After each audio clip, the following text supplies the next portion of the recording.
The bandwidth for this episode of the Power Factor Show is brought to you by the Firearms Radio Network. Firearmsradio.tv. Sponsored by Taylor Freelance, Rainier Ballistics, Hodgdon Powders, and JPL Precision.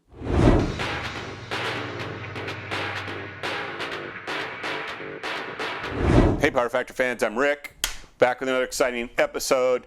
And to follow up on some of the comments I've made on the Facebook page and elsewhere, answers to various inquiries on Facebook and whatnot, and YouTube, I'm going to go into my experiences at the Washington State IDPA Championship in August, what happened to me at the match, and what I've kind of been doing since. And it's sort of specific to me, but it's also kind of like a general troubleshooting thing. So I'm just going to kind of go through what happened and how I've been trying to address it and what the kind of conclusions I think I've come to. Now, to just kind of recount the story, I shot my Detonics Combat Master at the state match, Compact 45. There it is. And I have shot this now at 4 sanctioned matches, plus probably 1 or 2 club matches a year for the last 14 years. So it's not like I have no time on it or no rounds on it, but just some things that came up at this match that hadn't come up before. And I mentioned in the episode that I kind of previewed my gear and what I was going to do at the match. I mentioned that I was using a bullet shape that I had never used before. I've shot up a lot of 200 grain, 45 auto bullets, round nose, flat points, but the particular bullet that I used at this match was a bullet I'd never used before, and I kind of threw out the idea that maybe it wasn't going to work. And in my experience, bullet shapes don't make that much difference. I've heard reports of people saying, oh, you know, their gun will feed round nose bullets, but they won't feed hollow points, or it will feed semi-wad cutters, but it won't feed this or that. And I just have not had much of a problem with different bullet shapes causing functional issues.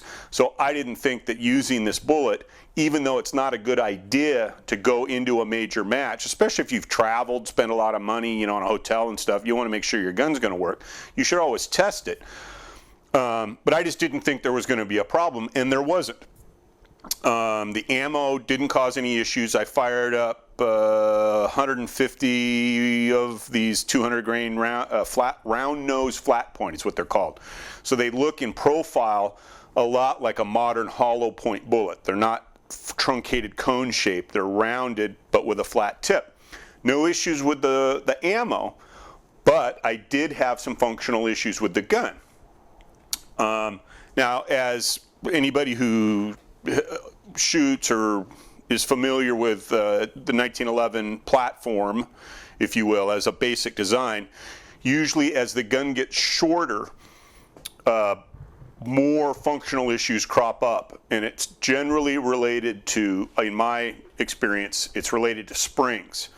In a 5-inch gun, there's plenty of room for the springs, both recoil spring and mainspring and magazine spring. But as you shorten the gun, you start running out of room for things. Now, the Detonics is the first of the compact 1911s. It has a 3.5-inch barrel, which was for many years the standard for compact 1911s. It's subsequently been replaced now pretty much across the board by 3-inch barrels. But the 3.5-inch barrel Detonics used initially a double spring and then a triple spring. And I have a triple spring set in mine. There seems to be plenty of spring energy in the recoil spring. I'm using full-length GI length magazines. The full-length 7-rounders. I like the 7-rounders because they have a stronger spring than an 8-round mag. And so I have had good success with that combination of the 7-round government length magazine in the compact gun, as long as I stay on top of the springs.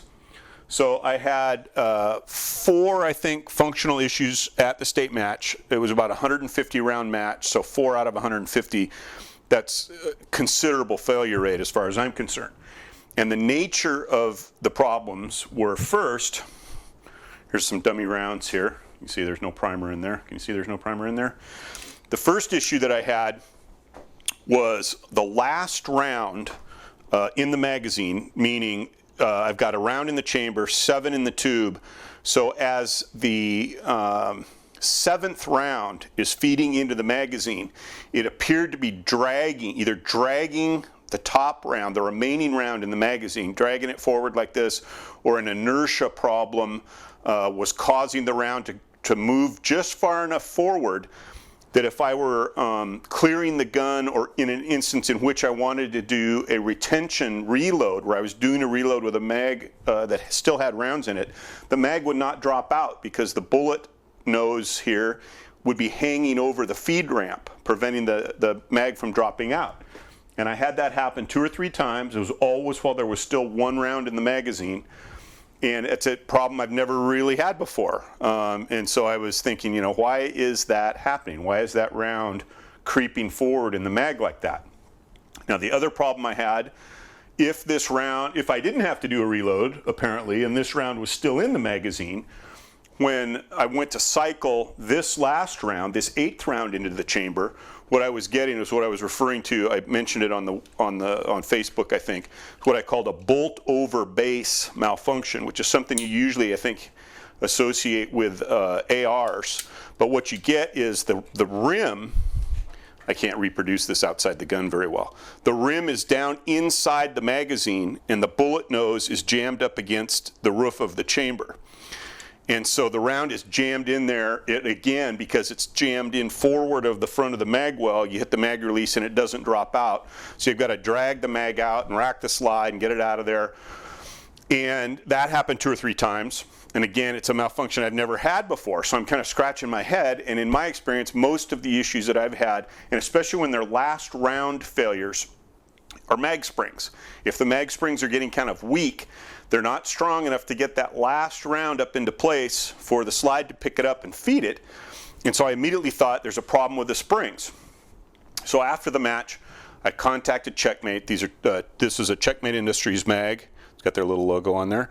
And I contacted Checkmate. They sent me new springs, new followers, installed them in the mags, and I shot a classifier match a couple of weeks ago. So I took my gun, now with new recoil springs, new 3-spring recoil spring set, new springs and followers in my 7-round mags, and I had exactly the same issue. 3 or 4 times on various stages.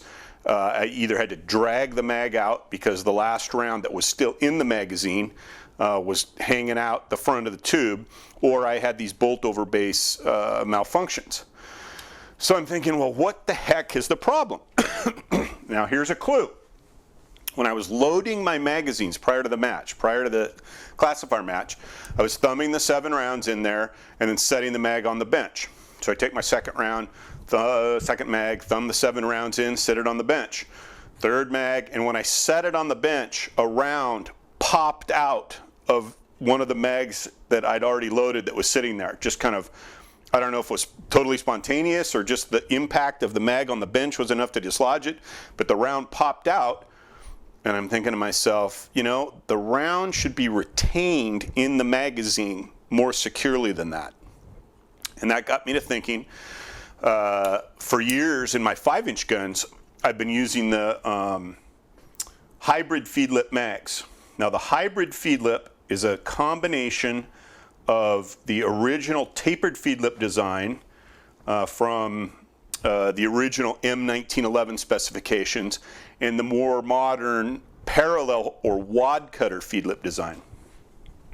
Now, the original M1911 design, here it is, the granddaddy of them all, is what is referred to generally as a full tapered feed lip.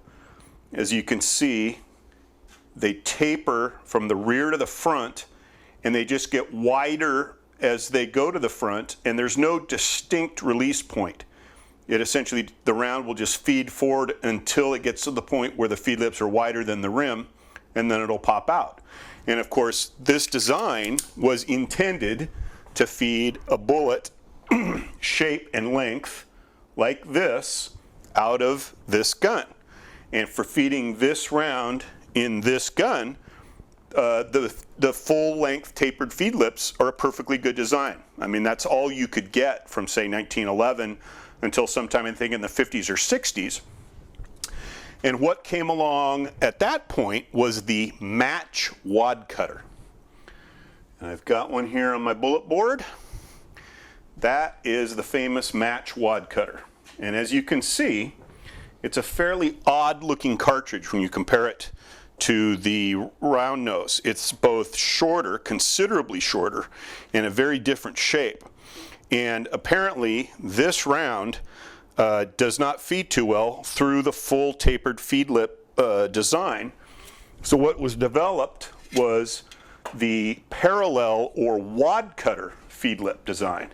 Now, as you can see, the feed lips are fairly short, about half, actually less than half of the full length of the magazine tube. And then they have this sharp release point right here. You can see a little dog leg in the tube right here. And when the round hits that point, that's when it pops out of the magazine into the hopefully waiting arms of the extractor. Now, the advantage of that, of course, is that the round always pops out at exactly the same time in the feed cycle. The feeding on the 1911 is more about timing than it is about force. I mean, if you look at, say, a USPSA open style gun, those are feeding reliably with like a 9-pound recoil spring. So you don't need a lot of energy to get around into the chamber. But when the round pops free of the magazine is important because of this short overall length. You want the round to pop out at the point where this is going to correctly hit the feed ramp and feed up into the barrel. Now, for years and years and years, other than surplus GI magazines, virtually every magazine on the market is a variation on this design with the short parallel feed lips.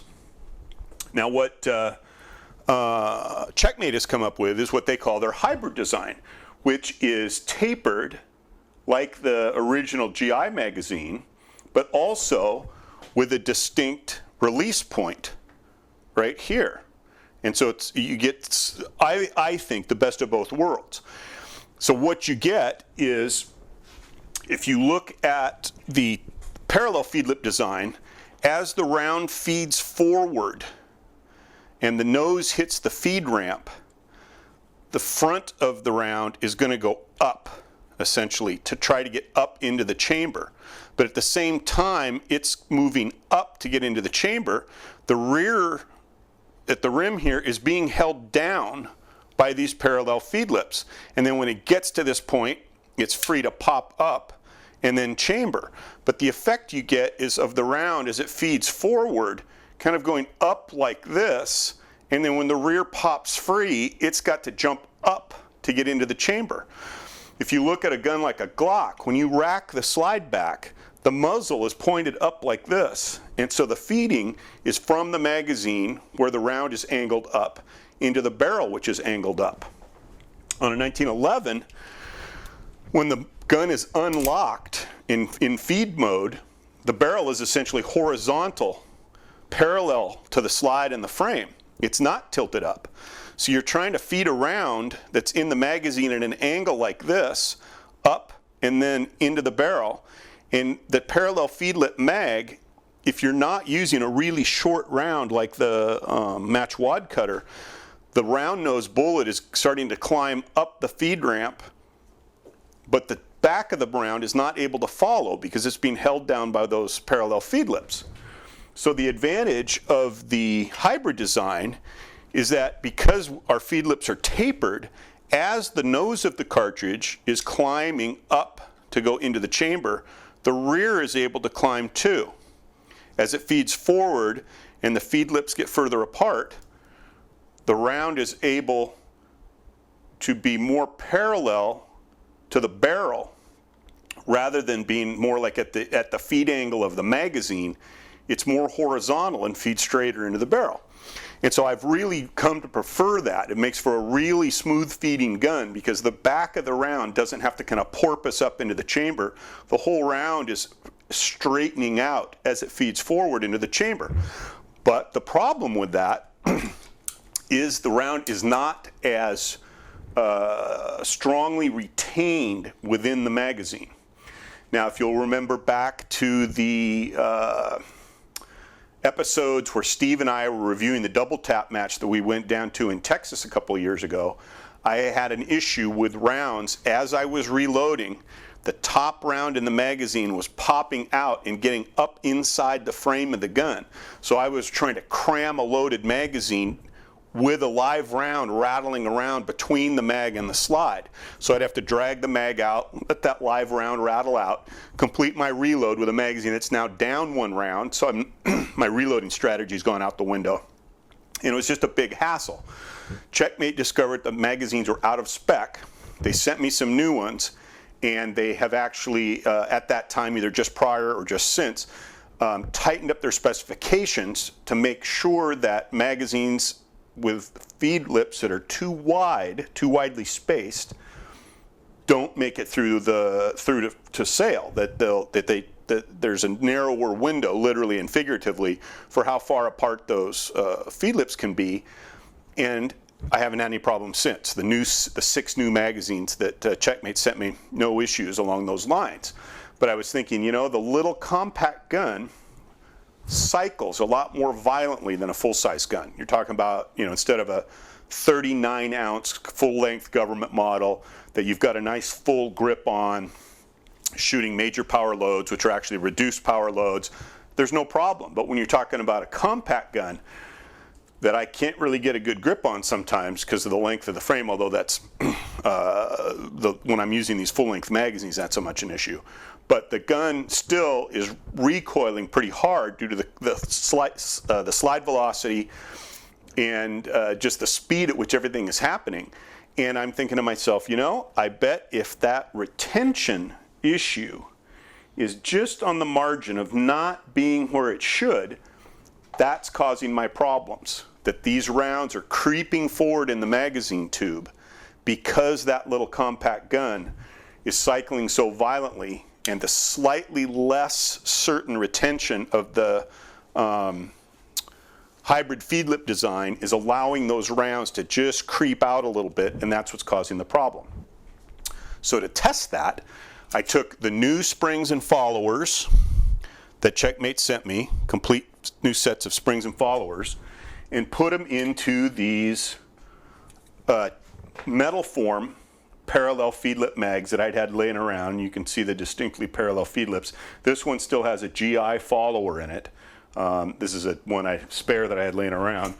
Here's one of the mags that I'd modified for use in the Detonics with the over travel stops that I'd made for it, and then with the Checkmate follower and spring, but again with the parallel feed lips. So I go to the range with my 3 magazines, because I usually use 3 mags with the Detonics. I've got a Barney mag, it doesn't matter what kind of mag that is, but I need 3 magazines for the match use.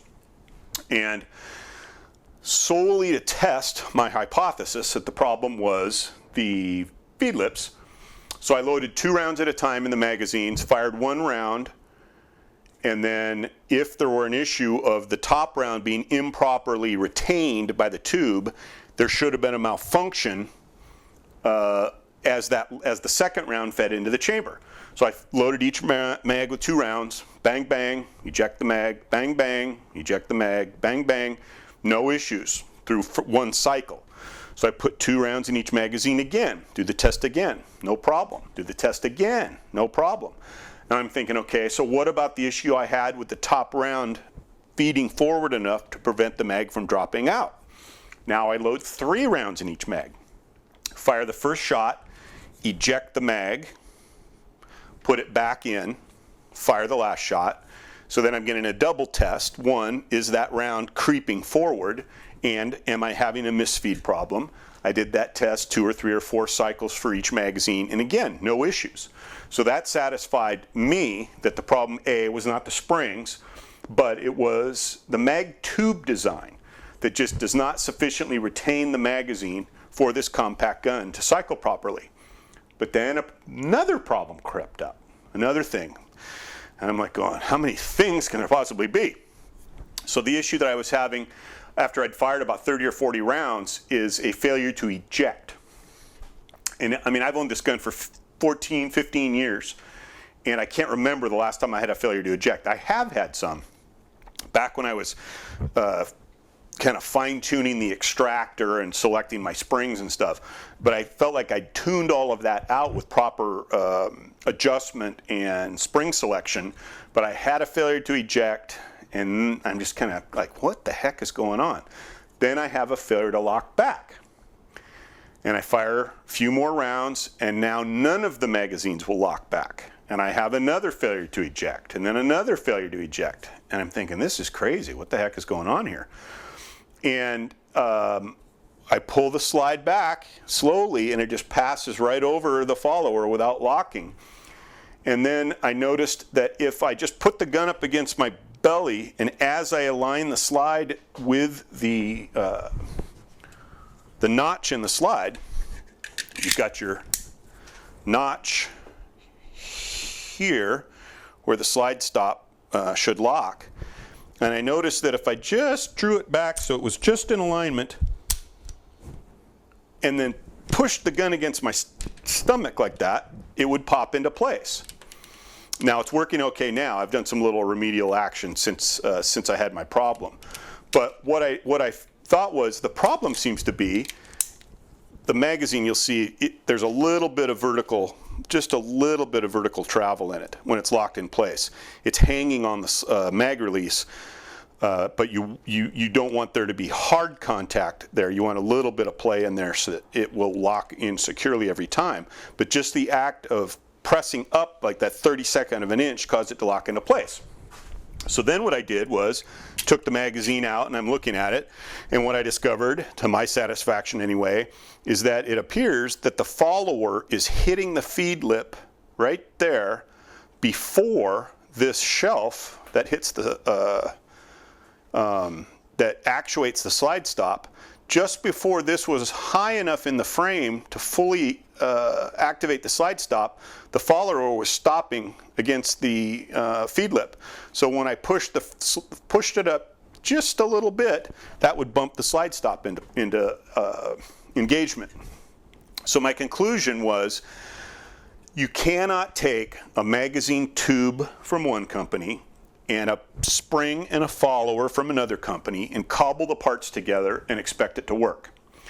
And it's something that I think has been believed of the 1911 design for many years, is that you could conceivably have a magazine that was designed, almost all magazines of course are designed to be an improvement on the original military design, and you'll find the mag won't work. Either it won't lock the slide back, or it won't feed, or maybe it'll feed some bullets but not others.